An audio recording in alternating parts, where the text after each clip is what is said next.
This is Democracy Now!, democracynow.org, The War and Peace Report. I'm Amy Goodman. Yes, this is Democracy Now!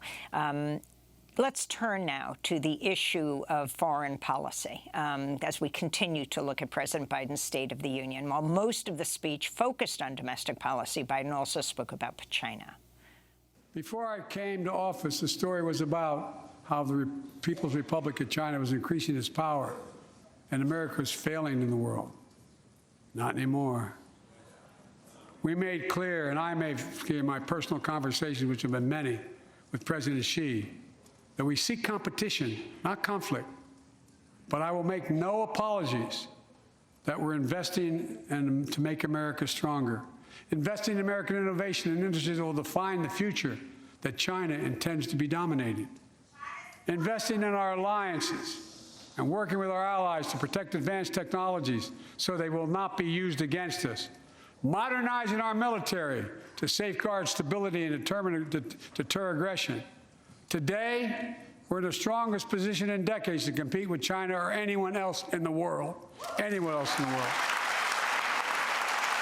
I'm committed to work with China where we can advance American interests and benefit the world, but make no mistake about it.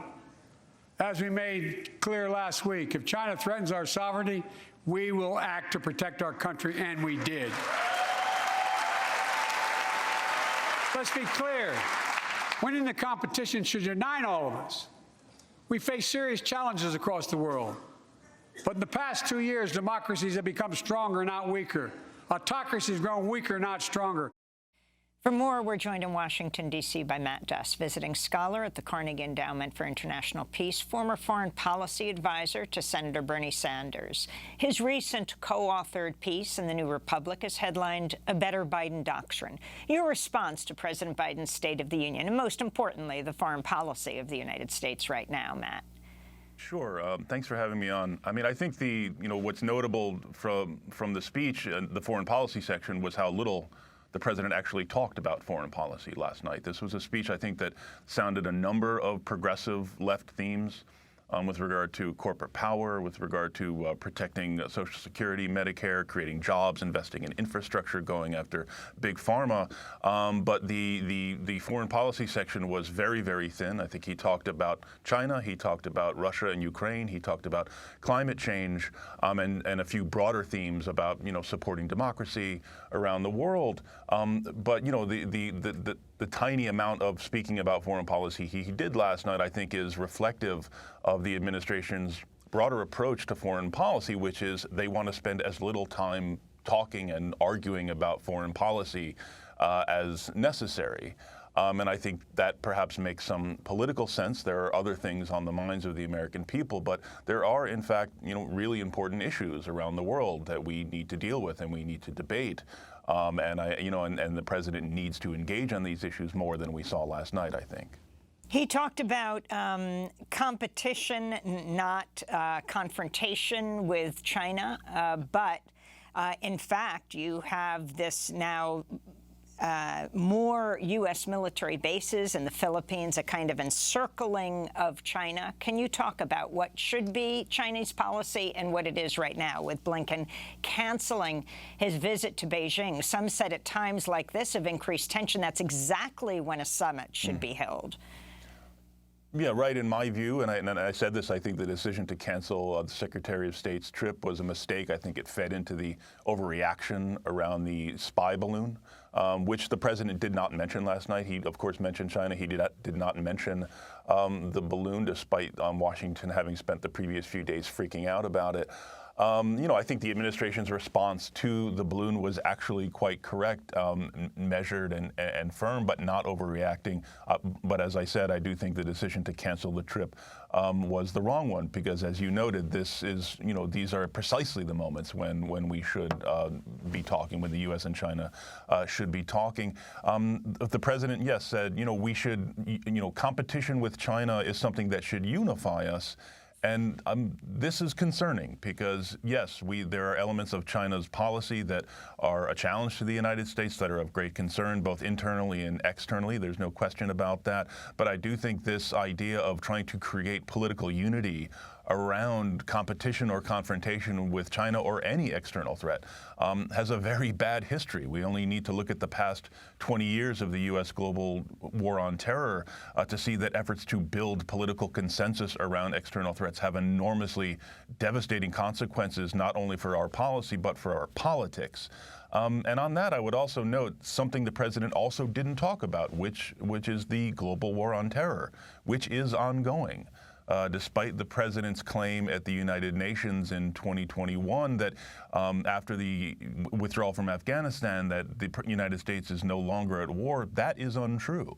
There are still thousands of U.S. troops deployed in countries around the world under the authorization that was passed immediately in the wake of the September 11th attacks. We have troops increasingly engaged in Africa and Somalia and Kenya and Niger and other countries. And for the president not to acknowledge that is simply to, I think, to play a role in hiding these conflicts and this ongoing war on terror from the American people. And I think that is not appropriate in a democracy. We need to acknowledge that this war is still very much ongoing. I want to go to part of President Biden's State of the Union where he talked about Ukraine. Putin's invasion has been a test for the ages, a test for America, a test for the world. Would we stand for the most basic of principles? Would we stand for sovereignty? Would we stand for the right of people to live free of tyranny? Would we stand for the defense of democracy? For such defense matters to us because it keeps peace and prevents open season on would-be aggressors and threatens our prosperity. 1 year later, we know the answer. Yes, we would, and we did. We did. President Biden will be in Poland on February 24th. Unclear if he would go over to Ukraine or if Zelensky would then join him in Poland, of course, right next door to Ukraine. And Zelensky today is in a second international trip. He's in the UK, and he'll be addressing the parliament, of course, calling for more weapons. Matt Duss, your assessment of U.S. policy when it comes to Ukraine? I think actually the president's, version of it there, it tracks with the facts. I think the administration, as my colleague Stephen and I wrote in the piece that you referenced, the way the president has helped manage alliances and partnerships in response to Russia's invasion of last February, I think has been impressive.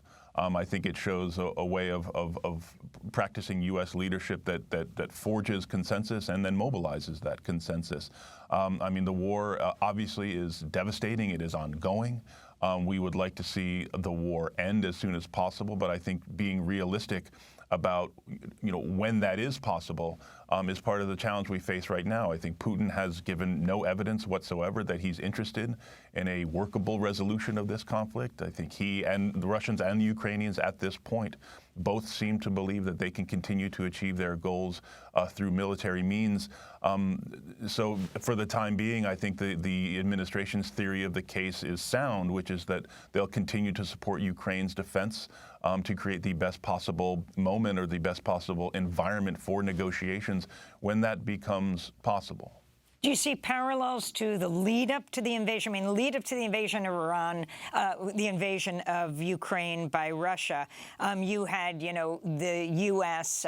With NATO pushing NATO to be larger. And then with China, are you seeing a parallel situation where they are increasing their U.S. military bases, Biden is doing this, and pushing China? No, I think we have, again, I think those are all very fair points. We need to understand, China's perspective. We also need to understand the perspective of China's neighbors, many of whom are close partners and allies of the United States and who are very concerned. They are democratic countries who have their own concerns with China's policies. These are independent actors in their own right. So we need to not just treat this as a U.S.-China situation in the same way we should not treat the Ukraine war as just a U.S.-Russia situation. That said, I think the president sounded the right notes on China, which is that at least with regard to seeking cooperation where we can and not characterizing this relationship solely as conflict. Although I do grant that some of the steps that the United States has been taking, and again, Stephen and I referenced this in our piece, is putting the United States on a really troubling track that we could very likely lead to future conflict.